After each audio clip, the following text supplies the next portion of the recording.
rose from the ranks of the local New England metal scene with perseverance and dedication to their craft. Coming from humble beginnings as friends, galvanized to play music together through their love for similar bands, the band earned its spot alongside acts like Nay of Liviscaris and Wolfheart on international tours.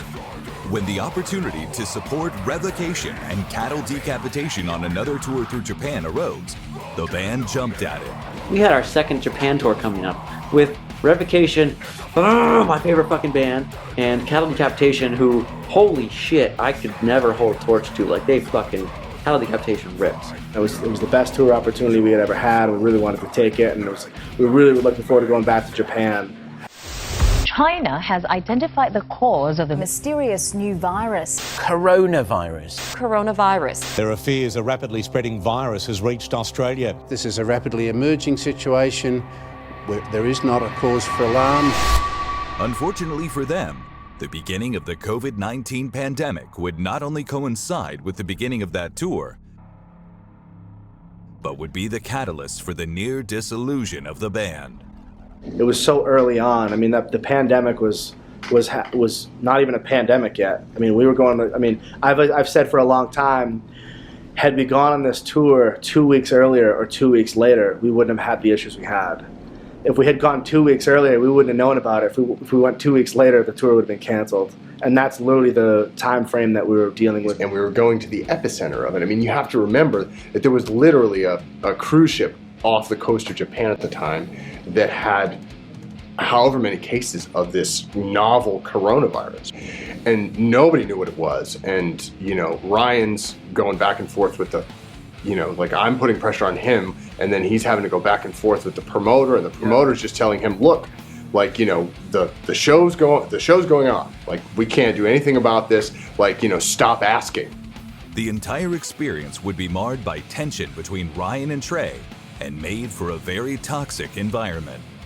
The shows that seemed to be attacked with the same enthusiasm when they were on stage were almost an afterthought, as the growing distance between the members often would come to a head one night in a Tokyo hotel room. I remember having a big blowout fight with Trey in a hotel room about the situation, and we were yelling, and mostly I was yelling. But we came home and we had a show 11 days later up in Maine, and we never played it. I don't know that we almost came to blows, but it was we had a very heated argument in Japan in a hotel room over going out after the show with the rest of the bands, because the rest of the bands were going out and having fun and whatever. And one of my stipulations before we left was that we went back to the hotel room and didn't go anywhere. And like that was like the thing. But then once we got over there, it was, it was all hands on deck. I remember Kevin at one point was like, hey, if you go through with this tour, you're going to lose one or at least two members of the band. And like, so like going through the tour, knowing that, hey, you're on tour right now, and after this, you're probably gonna be disbanded. Kind of like just like put a whole spin on this whole shit. It was a mess. They flew home on separate planes and went their separate ways. It would be almost 2 years from the tour's end until the band members were in the same room again, and nearly 3 years until they would play music together again.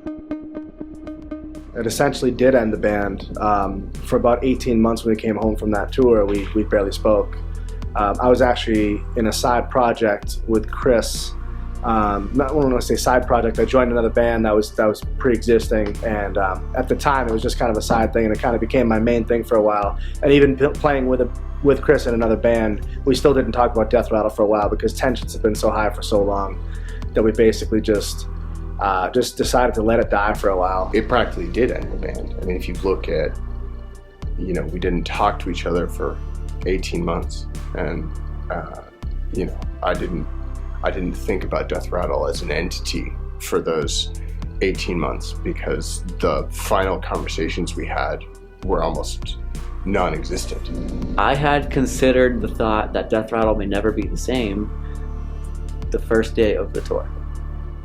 And it was evident every day of that tour, the differences, the direction, the thought process. the concerns of everybody within the band of how we were going to handle everything afterwards. And it was just a big question mark. Who knows? What are you doing? During this period, the band would lose bassist Kevin Adams due to the lingering issues that came to the fore in Japan. But Ryan and Chris, the two friends who had founded the band after a chance meeting at a Lamb of God show, would continue jamming. And the ember still burned.